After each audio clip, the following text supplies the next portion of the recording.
What's up, YouTube and Facebook, and welcome to Not Quite Mint. I'm Tom. And I am Rich, and we are definitely not quite mint. And today we have got an extremely special show for you. It is our Let's Talk Comics show, where we talk with a special guest about their kind of past, present, and future with comics. But this one is extremely special. So shall we get into it, Rich? Oh, yes, please. Let's get into it.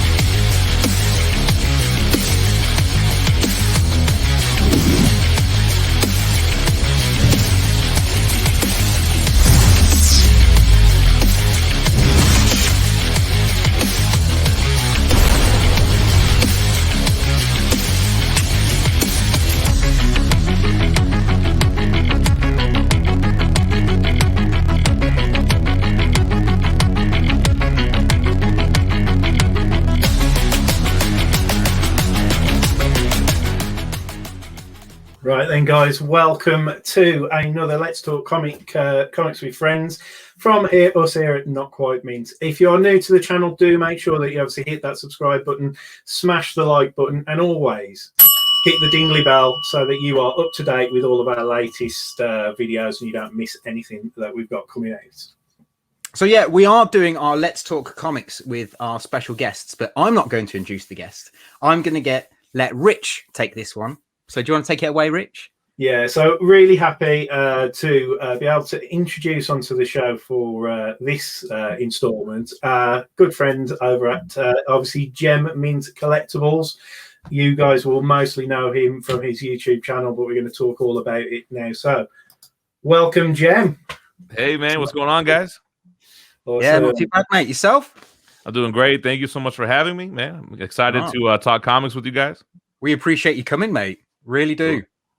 100%, 100%. So yeah, really excited. I think, it's one of those things that, we sort of spoke a little bit a minute ago. We started this whole channel just over a year ago, and it was down to watching, again, guys like yourself, Comic Tom, a lot of the other American guys, and to finally, welcome you on the channel just to have a, little bit of a chat about stuff is amazing. So thanks for your time. That's awesome. That's a huge compliment. And you know what's funny? One of the channels I used to watch that inspired me to do my channel was a UK statue channel called Rad Titan. I don't know if you guys have subscribed to them or not.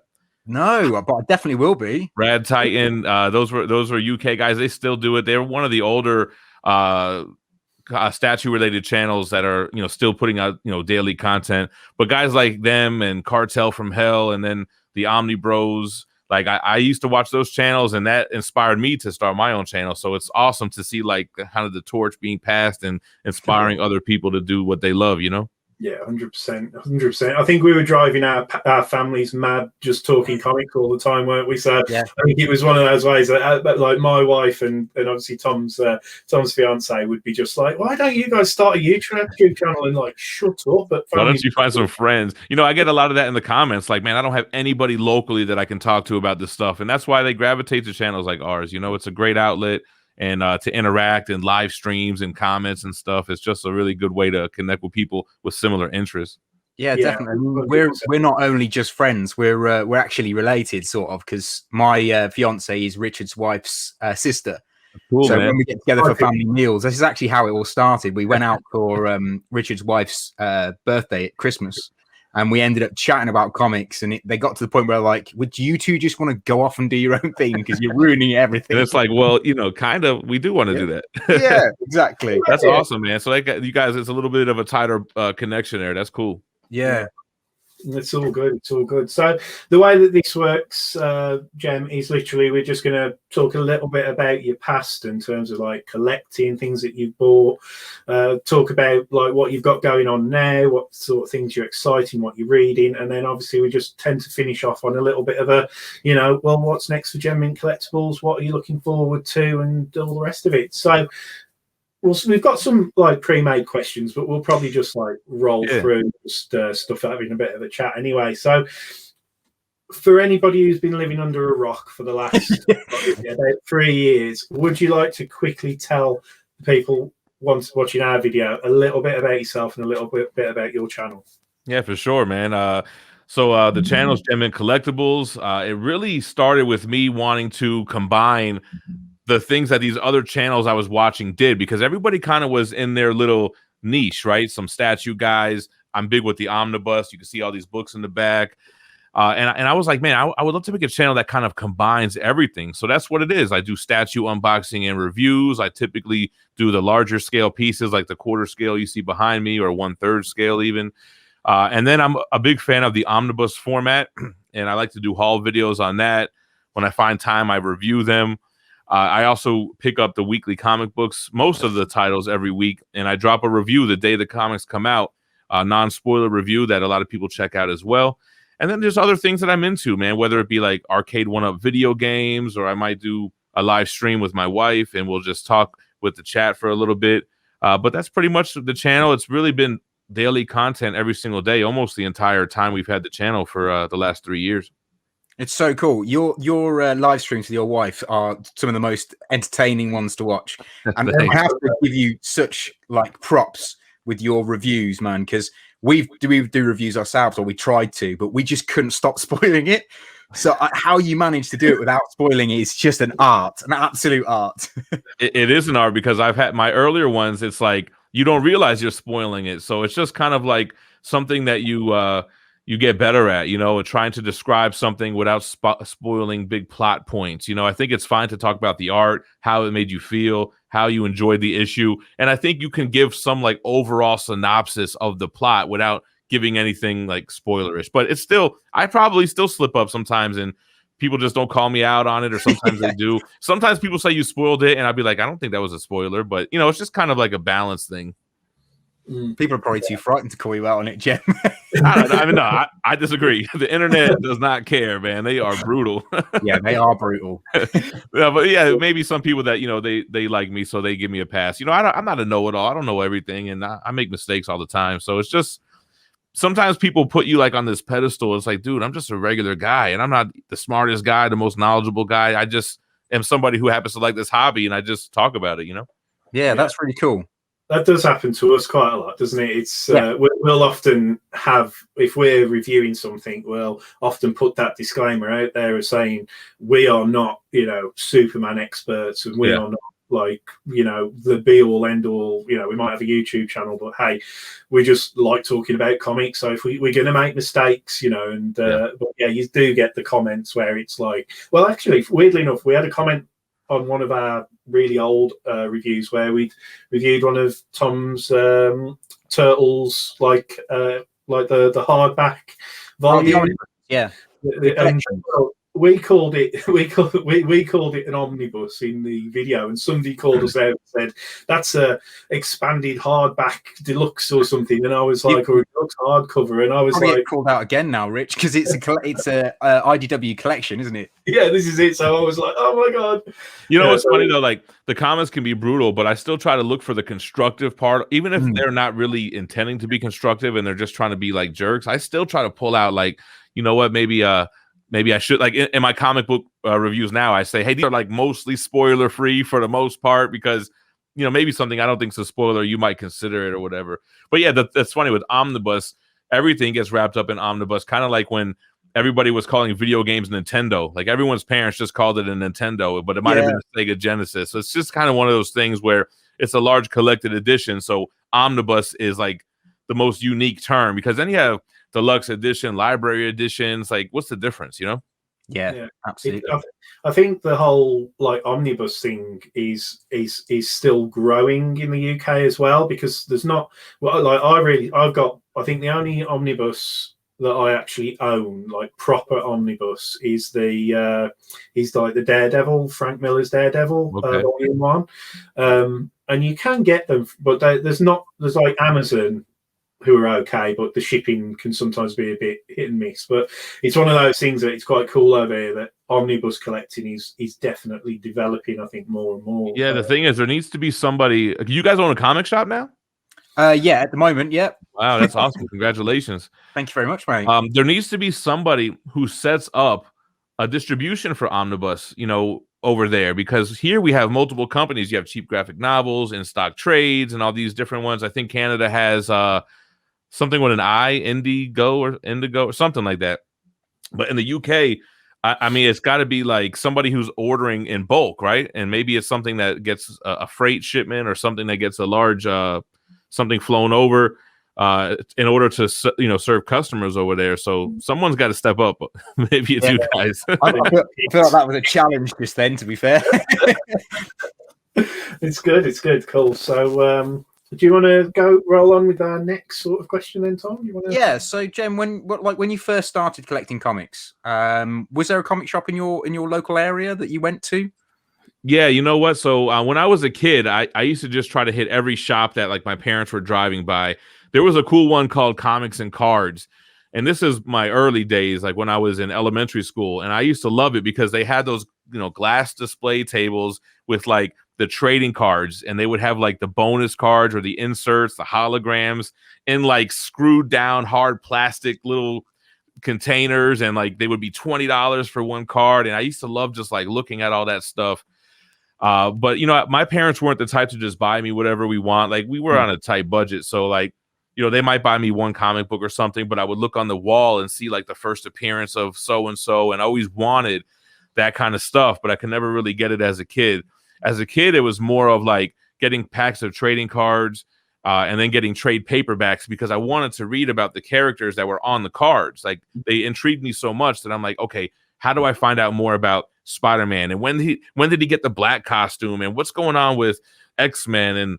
And then I got into like really collecting mostly trade paperbacks as a kid.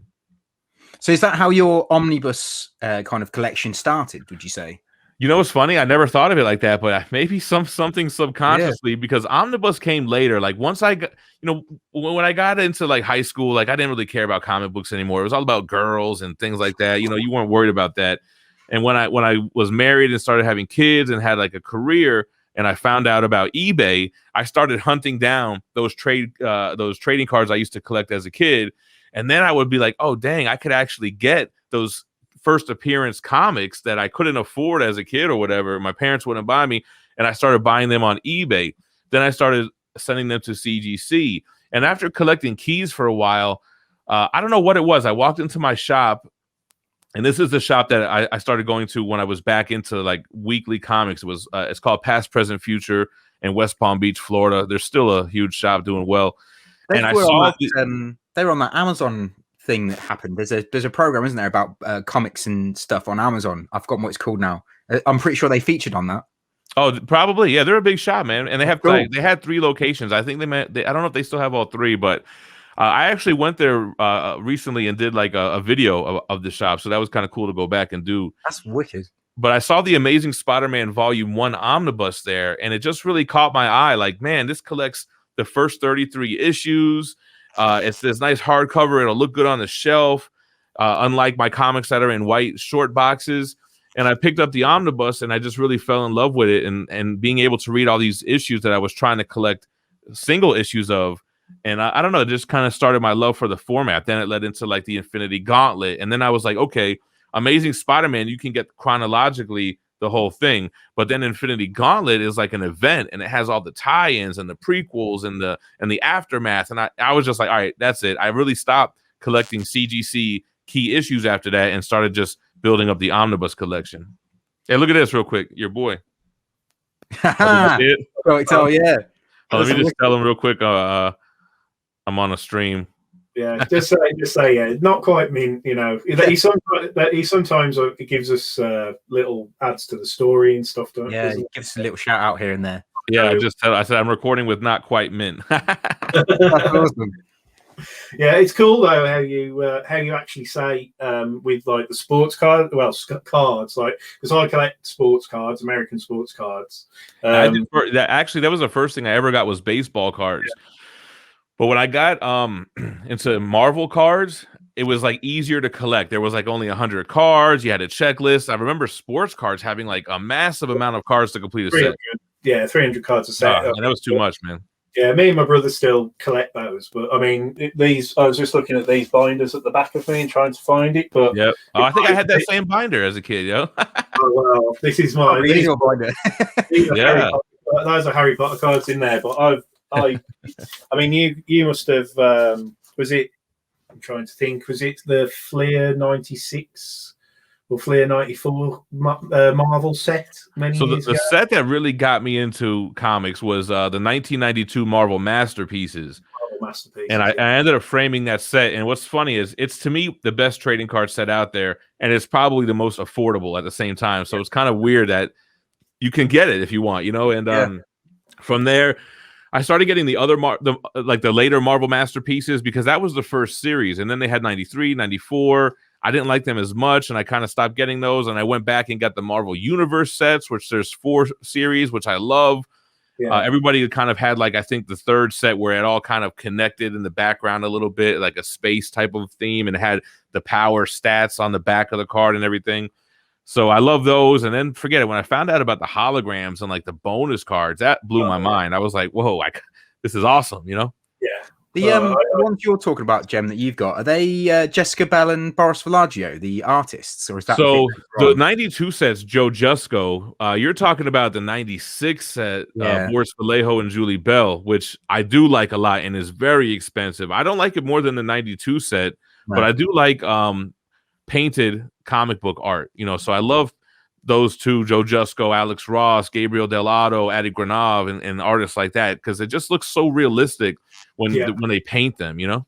Yeah, that's what got me into doing art myself, was that I had a book about Jessica Bell and Villaggio. I had a whole book about the art they did for the Marvel cards, and that's actually what got me into doing it myself.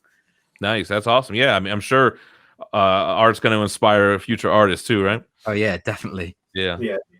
But yeah, no, it's just interesting seeing those parallels, because I think I collected cards. I've always collected cards, whether it be movie cards, Marvel cards, and then at the same sort of time, we obviously have, like, you know, UK comics like Beano and the Dandy that my grandfather used to buy, and that you might not have ever heard of. And then all of a sudden, it was like I went on holiday to Florida around about like the early 90s, and I went into my first comic book shop, saw all of these. Which one it was?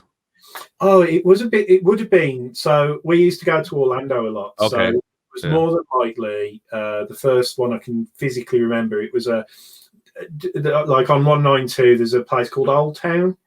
It's like very touristy, and our hotel the first time we went was like right next door, and it was just this little like thing on a corner, and they had all the Marvel sets, a rack of comics, and I'll always remember, because it was when the whole Death of Superman was going on, right?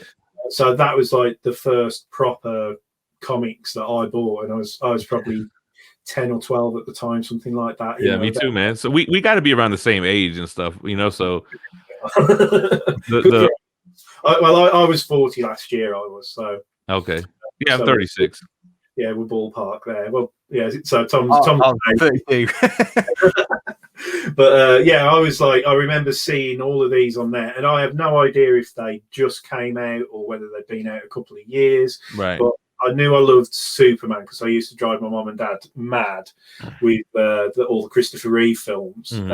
So me seeing, you know, Death of Superman, it was like at that age, as like, you know, 10, 11-year-old or whatever, I was like, oh, I want to read that. And that was it for me as I started reading comics, and away you go. And I actually, I have got I've got that. That's my other omnibus. That's a great book. That's one of my favorites. Yeah, that's like one of the first trades I got. I remember going into the shop and getting Death of Superman trade paperback, Maximum Carnage, and then I loved Spawn. The Spawn covers were so amazing, and I think Spawn was on issue in the 50s at the time. So I got a couple of singles, and then I got a couple trades like volume 1, 2, and 3 to try to get caught up on the original stuff. And those were like the first books I remember reading.